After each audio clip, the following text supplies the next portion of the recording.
Salut les loulous, aujourd'hui on se retrouve pour monter le X-Wing, épisode 9.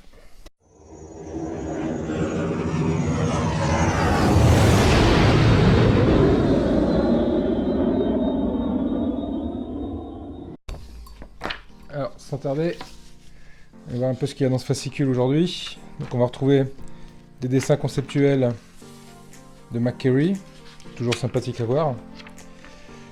Un petit laïus sur l'ami d'enfance de Luke Skywalker. Et on va retrouver les pièces qu'on va retrouver dans ce numéro, qui sont en fait les supports moteurs de tribord supérieur. Et on va aller voir ça tout de suite. Donc niveau pièces, on va retrouver une pièce métallique qui va servir de support. On va retrouver une pièce triangulaire.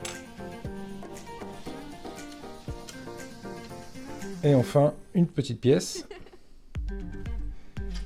Et une très grosse pièce qui fait quasiment la taille, la taille de l'aile. C'est toujours sympathique d'avoir des grosses pièces comme ça dans les numéros. Ça donne l'impression d'avancer rapidement. Et on va commencer tout de suite, on va prendre la partie triangulaire avec la petite pièce ici, et on va venir emboîter dans les trous qui sont prévus à cet effet ici. On emboîte les deux ensemble. Et voilà, comme... excusez-moi. Et voilà le rendu de cette pièce. Cette pièce, on va venir la monter sur la grosse partie qui va se situer ici, sur les picots. On les met ensemble. Et là, on va venir fixer le tout à l'aide d'une vis.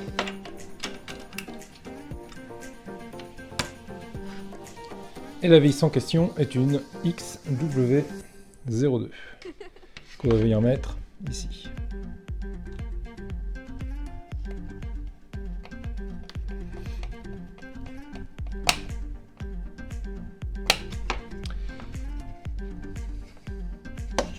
Voilà, et on se retrouve avec la partie triangulaire positionnée à côté du réacteur. Prochaine étape, on récupère l'aile qu'on a monté dans les précédents numéros et on va venir le positionner sur le support du moteur. Donc là on voit il y a les supports de vis et ici les trous de vis. Donc on va venir mettre ça en face à face et on va venir mettre les vis en place. Ici sur le dessus c'est une vis XW02.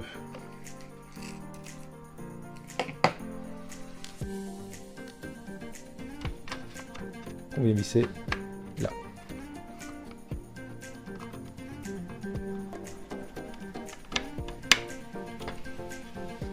Et on va venir mettre les autres vis dans les trous, ici, ici, ici et là. C'est-à-dire 4. Et c'est également 4 vis XW02.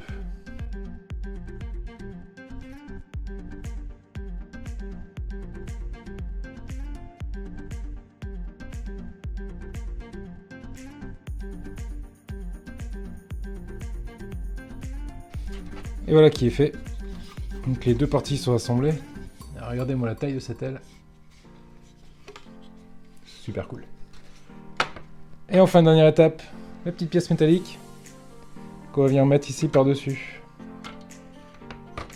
Dans les emplacements prévus. Et on va venir mettre la première vis ici. C'est également une XW02.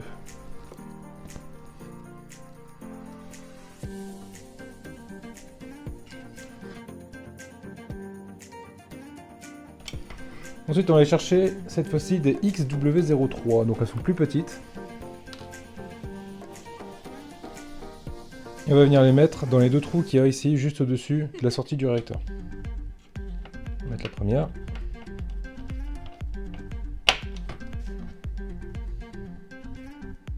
Et la deuxième.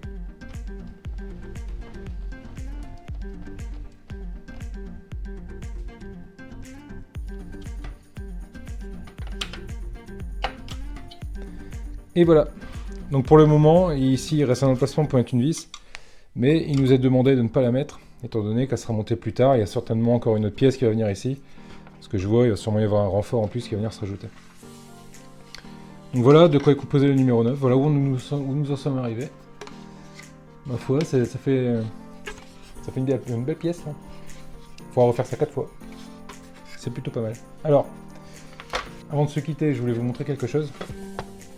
Donc voilà, donc je me suis procuré cette figurine de la marque Kenner avec Luke Skywalker en pilote. Et alors, ce qui est super intéressant avec cette figurine, c'est qu'elle est exactement à l'échelle 1/18e. Elle ira parfaitement dans le cockpit du X-Wing.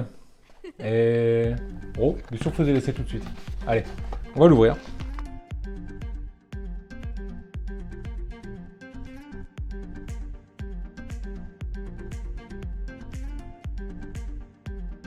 Alors voilà la figurine, comment elle se présente. Alors, c'est quand même sympathique, hein. Elle est très jolie, très bien rendue. Plusieurs petits points d'articulation qui permettra de le mettre dans plusieurs positions. Et ma foi, la tête est plutôt ressemblante. En plus, il y a le petit casque. Alors, est-ce qu'il va pouvoir rentrer correctement? On va essayer ça de suite. Parce que c'est juste un accessoire. Et ma foi, ça rend plutôt pas mal. Bon, il y a un petit blaster. Alors, de ce que j'en vois sur l'image, c'est tout simplement le blaster de Han Solo. Je sais pas trop ce qu'il vient faire dans l'histoire celui-là, mais bon, on va le mettre de côté. Alors, si je récupère le cockpit dans l'état où on l'a laissé, hop, on va l'ouvrir. Le petit Luke Skywalker, alors on va imaginer qu'il a son siège.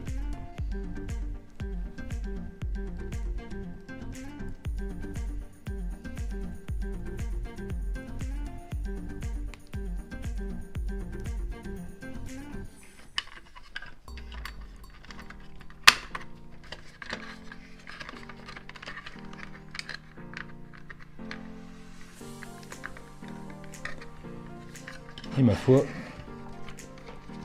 eh ben, il passe nickel. Bon, il faudra s'amuser un peu avec les articulations pour faire rentrer, notamment sa petite pointure, hein, qui a l'air de pas vouloir passer comme il faut, mais il rentre dans le cockpit. Toc. Il rentre bien. Et ça va plutôt bien rendre. Alors après, bon, on peut l'imaginer dans le cockpit, mais on peut aussi l'imaginer debout à côté du X-Wing, qui monte une échelle, qui va dans le cockpit, enfin, on peut imaginer pas mal de petites choses.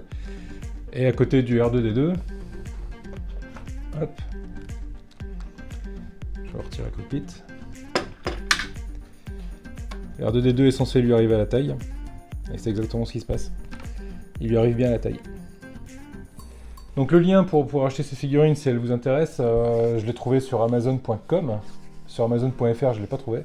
Je vais vous mettre le lien dans la description, vous allez pouvoir le retrouver. Alors je ne suis pas du tout sponsorisé par Amazon, hein. Je vous donne juste le lien, l'endroit où je l'ai trouvé, c'est tout.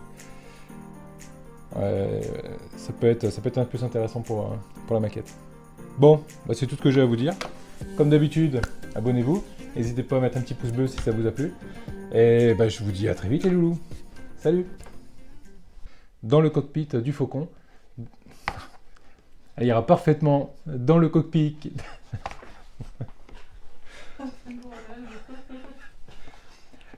Heureusement, c'est pas du direct.